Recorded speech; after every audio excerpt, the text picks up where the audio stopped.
خالہ یہ کیا؟ تانیہ نے خالہ کی طرف ڈری ڈری نگاہوں سے دیکھا۔ الہی خیر! خالہ فرزانہ اندر سے لرز اٹھیں۔ آجا میری بچی آجا۔ بی بی یہ تو اسٹور میں گھس گیا ہے۔ دردانہ نے اپنی رائے پیش کی۔ اسے اس بند کمرے کی داستان معلوم نہ تھی، ورنہ وہ اس گھر کی ملازمت چھوڑ کر کب کی جا چکی ہوتی۔ خالہ فرزانہ نے تانیہ کا ہاتھ پکڑا اور اپنی تکلیف کے باوجود جس قدر تیز چل سکتی تھیں چلنے لگیں۔ انہوں نے اپنے کمرے میں آ کر ہی دم لیا۔ اتنی سی دیر میں وہ بری طرح ہانپنے لگیں۔ اشارے سے انہوں نے پانی مانگا۔ دردانہ نے ان کے کمرے میں رکھے ہوئے چھوٹے سے فریج میں سے پانی نکال کر انہیں پلایا۔ پانی پی کر انہوں نے ایک گہرا سانس لیا۔ یہ اس گھر میں کیا شروع ہو گیا ہے؟ خالہ فرزانہ نے تشویش بھرے لہجے میں کہا۔ میں کیا کہوں خالہ، آج صبح ہی سے میری بائیں آنکھ پھڑک رہی تھی۔ مجھے پتا تھا آج ضرور کچھ ہونے والا ہے۔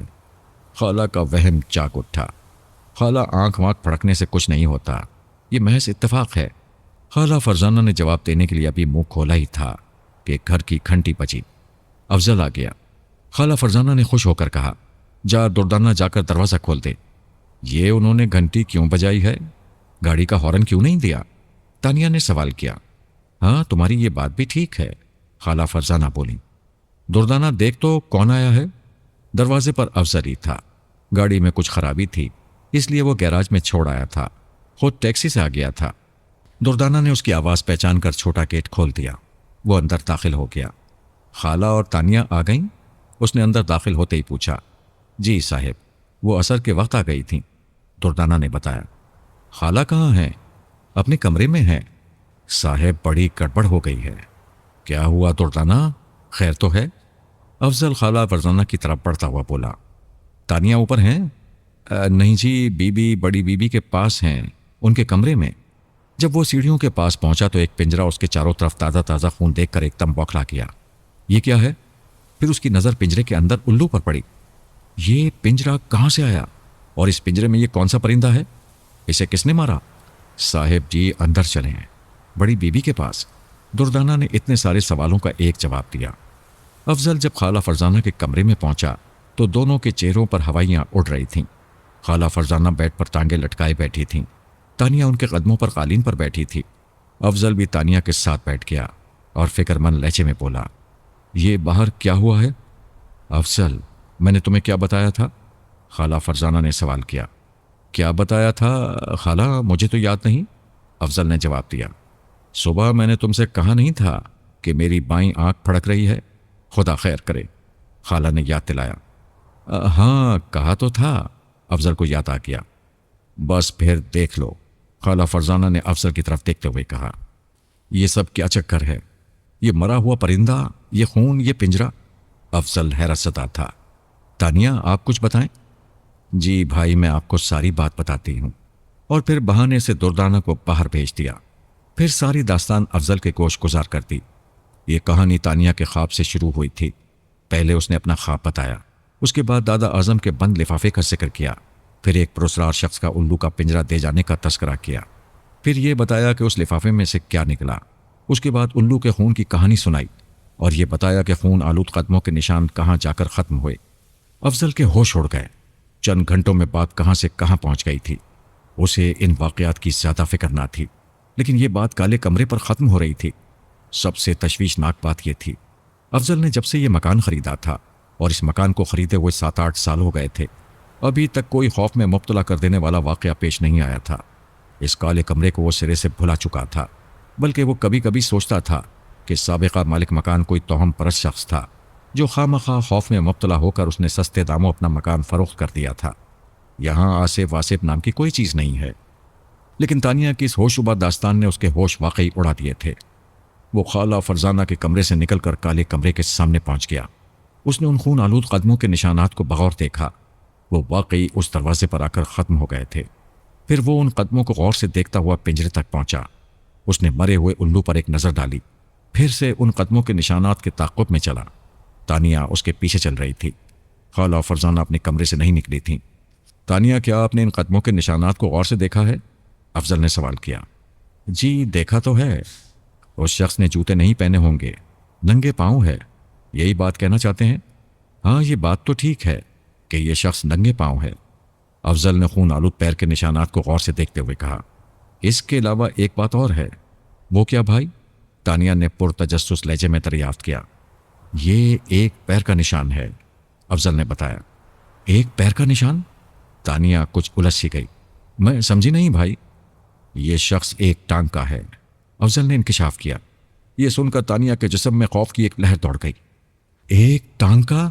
وہ سہم کر بولی۔ یہ آپ نے کیسے پہچانا؟ یہ بات بس اتفاق سے میرے ذہن میں آ گئی، افضل نے تانیہ کی طرف دیکھتے ہوئے کہا۔ یہاں سے وہاں تک جتنے بھی قدموں کے نشانات ہیں یہ سب ایک پیر کے ہیں، اور یہ دایاں پیر ہے، کیونکہ ان نشانوں میں انگوٹھے کا نشان پیر کے بائیں جانب ہے۔ اگر یہ دونوں پیروں کے نشان ہوتے تو انگوٹھے کا نشان پیروں کے دونوں جانب ہوتا۔ اس شخص کا بایاں پیر نہیں ہے۔ بھائی آپ نے خوب پہچانا، واقعی یہ سارے کے سارے ایک پیر کے نشان ہیں، تانیہ نے افضل کو سراتے ہوئے کہا۔ لیکن اب ایک سوال اٹھتا ہے۔ وہ کیا؟ افضل نے پوچھا۔ اگر یہ شخص ایک ٹانگ کا ہے تو پھر یہ کس بیساکھی یا لاٹھی کے سہارے چلتا ہوگا؟ ہاں صاف ظاہر ہے، افضل نے تائید کی۔ اگر یہ شخص ایک ٹانگ کا ہے تو یہ پھر کسی بیساکھی یا لاٹھی کے سہارے چلتا ہوگا۔ ہاں صاف ظاہر ہے، افضل نے تائید کی۔ تو پھر پیر کے ساتھ بیساکھی کا نشان کیوں نہیں ہے؟ ہاں واقعی، افضل نے اس بات میں گردن ہلائی۔ یہ بات بھی غور طلب ہے۔ بھائی ایسا بھی تو ہو سکتا ہے کہ اس کی بیساکھی یا لاٹھی خون آلود نہ ہوئی ہو۔ تانیہ نے اپنے سوال کا خود ہی جواب دیا۔ ہاں یہ بھی ہو سکتا ہے، افضل نے کچھ سوچتے ہوئے کہا۔ اس مکان کی کہانی سناتے ہوئے سابقہ مالک مکان نے ایک ملنگ قسم کے شخص کا تذکرہ کیا تھا جو چاندنی راتوں میں 6 فٹ اونچی دیوار پر ایک ٹانگ سے رقص کیا کرتا تھا۔ اس وقت وہی ایک ٹانگ کا ملنگ افضل کو یاد آ گیا تھا۔ اس نے چاہا کہ وہ تانیہ کی توجہ اس ملنگ کی طرف دلائے، لیکن وہ کچھ سوچ کر رہ گیا۔ اب یہ معاملہ خاصا سنگین صورت اختیار کر گیا تھا، لیکن صورتحال کی اس سنگینی کو وہ تانیہ کے سامنے گہری کرنا نہیں چاہتا تھا، اس لیے اس نے دردانہ کو آواز دے کر حکم دیا۔ دردانہ سارے کام چھوڑ کر یہ خون صاف کر دو۔ صاحب جی اگر آپ پنجرے سے الو کو نکال کر باہر پھینک دیں تو میں یہ پنجرہ بھی دھو دوں، وہ کہنے لگی۔ ٹھیک ہے، افضل سمجھ گیا کہ دردانہ اس مرے ہوئے الو سے ڈر رہی ہے۔ وہ فوراً آگے بڑھا، اس نے پنجرے کو پیر سے ذرا آگے کھسکایا۔ خشک فرش پر بیٹھ کر اس نے پنجرے کا دروازہ کھولا اور ہاتھ ڈال کر الو کا پھیلا ہوا پر پکڑ کر افضل نے اس الو کو باہر کھینچ لیا۔ اس نے سوچا تھا کہ اس مرے ہوئے الو کو برابر والے خالی پلاٹ کی طرف اچھال دے گا۔ ابھی وہ الو کا پر پکڑ کر کھڑا ہی ہو رہا تھا کہ ایک دم زبردست پھڑپڑاہٹ کی آواز آئی۔ الو کا بازو افضل کے ہاتھوں سے نکل گیا اور اس منظر نے سب کو دم بخود کر دیا۔ وہ الو افضل کے ہاتھ میں بری طرح پھڑپڑایا تھا۔ جیسے ہی افضل کی گرفت ڈھیلی ہوئی وہ اس کے ہاتھوں سے نکل کر اڑتا ہوا چھت کی طرف پرواز کر گیا۔ تانیہ چیخ مار کر پیچھے ہٹی، دردانہ بھی بری طرح چلائی۔ افضل نے اپنے حواس پر قابو رکھا۔ وہ ایک دم قہقہ مار کر ہنسا۔ ارے کم بخت زندہ تھا۔ یہ کیا ہوا؟ تانیہ چکرا گئی تھی۔ کچھ نہیں ہوا، افضل نے مسکراتے ہوئے کہا۔ ہاتھوں کے طوطے اڑانے کے بجائے آج ہاتھوں کے الو اڑ گئے ہیں۔ آپ کو مذاق سوچا، میری جان پر بنی ہے۔ دردانہ فٹافٹ یہ خون دھو ڈالو۔ افضل نے تانیہ کی بات پر کوئی توجہ نہ تھی اور بغیر مزید بات کیے وہ اپنے کمرے کی طرف چل دیا۔ یہ دوسرے دن شام کی بات ہے۔ تانیہ سامنے والے گھر میں اپنی دوست حمیرہ سے ملنے گئی ہوئی تھی۔ افضل اپنے دفتر میں تھا۔ گھر پر خالہ فرزانہ اور دردانہ کے علاوہ کوئی نہ تھا۔ یہ وہی وقت تھا کہ گھر کی گھنٹی بجی۔ دردانہ نے چھوٹا گیٹ کھول کر باہر جھانکا تو اس کا اوپر کا سانس اوپر، نیچے کا سانس نیچے رہ گیا۔ سامنے وہ پراسرار شخص کھڑا تھا۔ اس وقت وہ جیسے غصے میں تھا۔ اس نے دردانہ کو دیکھ کر بڑے خشک لہجے میں کہا، ہمارا پرندہ واپس کر دو۔ وہ پرندہ؟ اچھا وہ الو؟ وہ تو جی مر گیا۔ دردانہ نے جلدی سے کہا، نہیں جی وہ تو اڑ گیا۔ ترکش کو ایک امانت دی گئی تھی، بڑے افسوس کی بات ہے کہ وہ اس کی حفاظت نہ کر سکی۔ ہے جی؟ دردانہ منہ کھول کر رہ گئی۔ وہ آزاد ہو گیا ہے اور یہ کوئی اچھی بات نہیں، اس پراسرار شخص نے بدستور تیکھے لہجے میں کہا۔ اپنی ترکش بیوی کو بلاؤ۔ ہے جی؟ میری تو کچھ سمجھ میں نہیں آ رہا، آپ کیا کہہ رہے ہیں؟ دردانہ بوکھلا گئی تھی۔ تمہاری تانیہ بیوی کہاں ہے؟ وہ تو جی گھر پر نہیں ہے۔ جانتا ہوں، ان سے کہنا کہ اب میری ملاقات ان سے صحرا میں ہوگی۔ لاؤ وہ خالی پنجرہ میرے حوالے کر دو۔ اچھا جی آپ ٹھہریں، میں لاتی ہوں۔ دردانہ بہت تیزی سے وہ پنجرہ اٹھا لائی۔ وہ نزدیک ہی دیوار کے ساتھ رکھا تھا۔ یہ لیں جی۔ اس پرسار شخص نے وہ پنجرہ اپنے ہاتھ میں لے لیا، پھر ہاتھ اونچا کر کے پنجرے کو بڑی حسرت بھری نظروں سے دیکھا اور جانے کے لیے مڑا۔ وہ جی آپ کا نام کیا ہے؟ بیوی سے میں کیا کہوں کہ کون آیا تھا؟ کالا چراغ، اس پرسار شخص نے جاتے جاتے مڑ کر کہا۔ میرا پیغام دینا مت بھولنا۔ نہیں جی، دردانہ نے یقین دلا دیا۔ ہاں، ان سے کہنا کہ کوئی صحرا میں ان کا منتظر ہے، یہاں وقت برباد نہ کریں۔ اچھا جی، میں کہہ دوں گی، دردانہ نے بڑی فرما برداری سے کہا۔ پھر وہ خالی پنجرا گھماتا ہوا تیزی سے آگے بڑھ گیا۔ دردانہ نے فوراً گیٹ بند کر دیا۔ کچھ دیر وہ گیٹ بند کیے خاموشی سے کھڑی رہی، پھر اس نے گیٹ کھول کر باہر جھانکا۔ وہ جا چکا تھا۔ دردانہ فوراً سڑک پار کر کے سامنے والے گیٹ پر پہنچی۔ جلدی سے اس نے کال بیل پر ہاتھ رکھا اور کسی کے گیٹ پر آنے کا بے چینی سے انتظار کرنے لگی۔ چند لمحوں بعد گیٹ حمیرہ کے ملازم نے کھولا۔ ہاں کیا ہے؟ اس نے پوچھا۔ بی بی کہاں ہے؟ تانیہ بی بی، دردانہ بولی۔ اندر ہیں، اس نے جواب دیا۔ پھر جلدی سے ہٹ میرے سامنے سے، پورا گیٹ گھیر کر کھڑا ہو گیا ہے۔ دردانہ نے اس ملازم کو ڈانٹا اور بے دھڑک اندر چلی گئی۔ تانیہ نے دردانہ کو اندر آتے دیکھا تو اس کا ماتھا ٹھنکا۔ وہ فوراً کہنے لگی، کیا ہوا دردانہ، خیر تو ہے؟ ہاں جی بالکل خیر ہے۔ وہ جی آپ کو بڑی بی بی بلا رہی ہے۔ کوئی خاص بات ہے یا مجھے بیٹھے ہوئے کافی دیر ہو گئی ہے؟ تانیہ نے سوال کیا۔ خاص بات کا تو مجھے پتہ نہیں، بس انہوں نے کہا ہے کہ بی بی کو فوراً بلا لاؤ۔ اچھا، تانیہ فوراً کھڑی ہو گئی۔ حمیرہ میں چلتی ہوں، تم آنا؟ ہاں میں ضرور آؤں گی۔ حمیرہ اسے گیٹ تک چھوڑنے آئی۔ جب وہ دونوں سڑک پار کر کے اپنے گیٹ کے نزدیک آ گئیں تو دردانہ نے تانیہ کے قریب آ کر بڑی راستاری سے کہا، بی بی وہ آیا تھا، وہ کالے کپڑوں والا؟ ہاں جی، پر آپ کو کیسے پتا چل گیا؟ تیری شکل دیکھ کر، ہوائیاں جو اڑی ہوئی ہیں۔ وہ جی خالی پنجرا لے گیا ہے اور آپ کے نام ایک پیغام دے گیا ہے۔ یہ کہہ کر دردانہ نے اس کے ساتھ ہوئے مکالمے کی پوری تفصیل دہرا دی۔ دردانہ کی زبانی ملاقات کی پوری روداد سن کر تانیہ فکر مند ہو گئی۔ وہ بات کرتی ہوئی اپنے کمرے میں آ گئی تھی۔ اس وقت وہ ایک کرسی پر بیٹھی تھی اور دردانہ اس کے بیڈ کے ایک کونے پر بیٹھی تھی۔ اس کی سمجھ میں نہیں آ رہا تھا کہ یہ کون شخص ہے جو اچانک ہی کہیں سے نازل ہو جاتا۔ نام بھی بڑا عجیب تھا، کالا چراغ۔ بھلا یہ بھی کوئی نام ہوا؟ چراغ سے تو روشنی پھوٹتی ہے، اور روشنی کالی کب ہوتی ہے؟ وہ اسے پیغام دے گیا تھا کہ اب صحرا میں ملاقات ہوگی۔ اسے صحرا میں جانے کی کیا ضرورت تھی؟ اگر کوئی اس کا صحرا میں منتظر ہے تو پھر زندگی بھر وہ انتظار ہی کرتا رہے گا۔ وہ یہاں آرام سے رہ رہی تھی، اسے صحرا میں بھٹکنے کی بھلا کیا ضرورت تھی؟ وہ یہ سب سوچ رہی تھی اور نہیں جانتی تھی کہ وہ جو سوچ رہی ہے غلط سوچ رہی ہے۔ آنے والا وقت اس کے لیے جو چال بن رہا تھا، اس جال میں پھنس کر اس نے جانے کہاں کہاں پھٹکنا تھا۔ دردانہ تانیہ کو خاموش بیٹھا دیکھ کر کھڑی ہو گئی۔ بی بی میں نیچے جا رہی ہوں، ذرا کچن دیکھ لوں، آپ کے لیے کوئی خاص چیز تو نہیں پکنی؟ نہیں دردانہ، جو پکاؤ گی وہ کھا لوں گی، تانیہ نے سادگی سے جواب دیا۔ مجھے پتا ہے بی بی، دردانہ نے ہاتھ نچا کر کہا۔ مجھے حسرت ہی رہی کہ کبھی آپ اپنی پسند کی ڈش بتائیں۔ تانیہ جواب میں مسکرا کر رہ گئی۔ وہ کیا جواب دیتی بھلا؟ دردانہ ٹھیک کہہ رہی تھی۔ تانیہ کو دراصل کھانے پینے کا کوئی شوق نہ تھا، جو بھی سامنے آتا کھا لیتی، البتہ کوئی پسند کی چیز ہوتی تو تھوڑا سا زیادہ کھا لیتی۔ دردانہ کے نیچے چلے جانے کے بعد وہ کرسی سے اٹھی، ٹیلی فون اٹھا کر بیڈ پر لے آئی اور آلتی پالتی مار کر بیٹھ گئی۔ اس نے افضل سے بات کرنے کی ٹھانی۔ نمبر ملا کر اس نے ریسیور کان سے لگایا۔ 2 گھنٹیاں بجنے کے بعد کسی نے ریسیور اٹھایا۔ ادھر سے ہیلو کہنے والا شخص افضل نہیں تھا، اس کا نائب شاہد تھا۔ بھائی کہاں ہیں؟ تانیہ نے اس کی آواز پہچان کر سوال کیا۔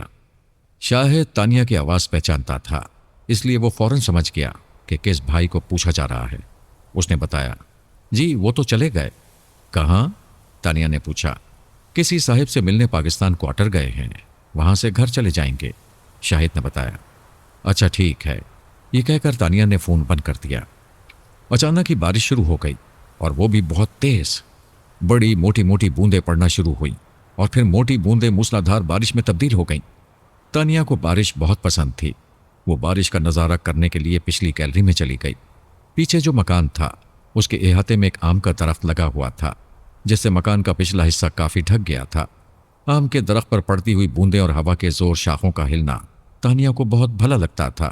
وہ گیلری میں کھڑی بس یہی نظارہ کیا کرتی، یا پھر وہ سڑک کی طرف کھلنے والی کھڑکی کی طرف آ کر کھڑی ہو جاتی اور سامنے بنے مکانوں کو دیکھا کرتی۔ دروازے کو دیکھتے دیکھتے اسے یوں محسوس ہوا جیسے کوئی اندر آیا ہو۔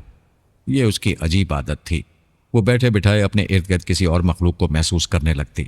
وہ اکثر یہ بات کہتی بھی تھی کہ گھروں میں انسانوں کے ساتھ کوئی اور مخلوق بھی رہتی ہے۔ اس مخلوق کے بارے میں اس کے پاس کوئی ٹھوس ثبوت نہ تھا۔ ٹھوس تو دور کی بات ہے، اس کے پاس کوئی سیال ثبوت بھی نہ تھا۔ وہ بس پانی پر لکیر بناتی تھی اور اسی اندیکھی لکیر کے ذریعے وہ دریا کو 2 حصوں میں تقسیم کر دیتی تھی۔ سوچتے سوچتے اس کا دھیان اس بند کمرے کی طرف چلا گیا۔ بے اختیار اس کا جی چاہا کہ وہ اٹھے، اس کمرے کا تالا کھولے اور اندر چلی جائے، جا کر دیکھے تو صحیح کہ اس میں کیا ہے۔ اس نے سوچا اس سلسلے میں خالہ فرزانہ سے بات کرنا چاہیے۔ چابی اگر اس گھر میں ہوئی تو انہیں ضرور معلوم ہوگا کہ کہاں ہے۔ یہ سوچ کر اس نے جلدی جلدی 2-4 پکوڑے اور کھائے، چائے پی اور فوراً نیچے بھاگی۔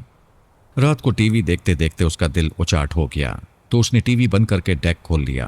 کمرے کا دروازہ بند تھا، وقفے وقفے سے بارش ہو رہی تھی، بجلی کی چمک کھڑکی کے پردوں سے دکھائی دے جاتی تھی، بادل گرج رہے تھے، خوف کی ایک ہلکی سی لہر اس کے جسم میں سرایت کر رہی تھی۔ کمرے کی لائٹ روشن تھی، دھیمی آواز میں موسیقی بج رہی تھی۔ یہ اس کا پسندیدہ کیسٹ تھا۔ سنتے سنتے وہ سو جاتی تھی۔ اب بھی ایسا ہی ہوا۔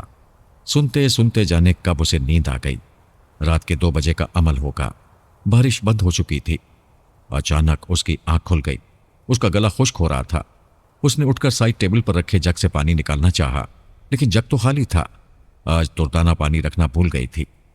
وہ نیچے آ گئی۔ حیرت کی بات یہ تھی کہ ابھی کچھ دیر پہلے پیاس کی وجہ سے اس کے گلے میں کانٹے سے چبھ رہے تھے، لیکن اب پیاس کا نام و نشان بھی نہ تھا۔ وہ بڑے اطمینان سے اس پرسرار کمرے کی طرف بڑھنے لگی۔